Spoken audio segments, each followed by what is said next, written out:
Eu acho o tablet em si, por ele ser um equipamento móvel, né? Hoje saiu uma pesquisa recente que mostra que 50% do acesso à internet no Brasil hoje já se dá por equipamentos móveis, né? Celular, tablet.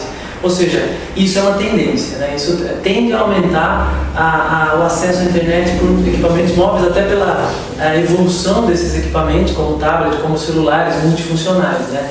Agora, não é o equipamento em si, na minha opinião, que faz com que a internet ajude na educação. É sim uma forma interessante, inteligente e que feita em grupo com os alunos, conhecendo a realidade dos alunos, é que vai fazer com que funcione ou não o uso da internet. Então eu vejo que tem que se pensar na realidade da escola, na realidade do aluno, em como que eu uso essa nova ferramenta, que o aluno está conectado fora da escola, né? Como que eu trago essa realidade para dentro da escola e como que eu posso fazer a minha aula ter mais sucesso com o uso dessa tecnologia. Você tem exemplos de escolas vi vários exemplos de escolas que adotaram tablets, que adotaram tecnologia, simplesmente informatizou, mas não deu efeito. Conhecemos escolas que adotaram tablets e tiveram que dar um passo para trás.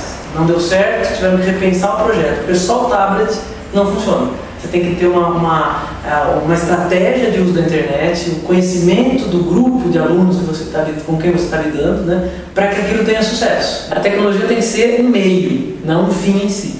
E eu acho que é aí que muitas escolas erram. Elas usam a tecnologia como um fim. A tecnologia é o marketing que ela usa para conseguir mais alunos, é a forma dela mostrar que ela está antenada. Porém, se ela não usar aquilo corretamente, se ela não fizer com que a base dos alunos e dos professores, né, sintam que aquilo é útil e usem aquilo para o bem deles, né, da comunidade de que eles participam, você não tem resultado.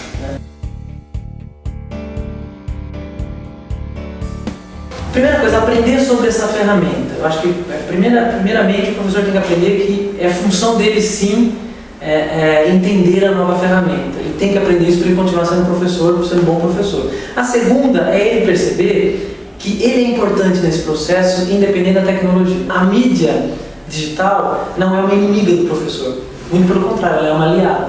Ela pode aproximar o professor do aluno, né, desde que use com propriedade, desde que use com uma finalidade bacana e com diálogo. Eu acho que o diálogo é muito importante, que seria a terceira etapa dessa questão. Conhecer a classe para quem está dando aula, que tipo de mídia eu posso usar, o que vocês acham, sabe? Criar realmente aquilo que a internet tem e que chama tanta atenção dos jovens, que é a interatividade. Ah, mas eu tenho que saber tudo? Não. Basta não olhar para aquilo como um fantasma, como um inimigo, não, aquilo vai me ajudar, eu vou aprender junto.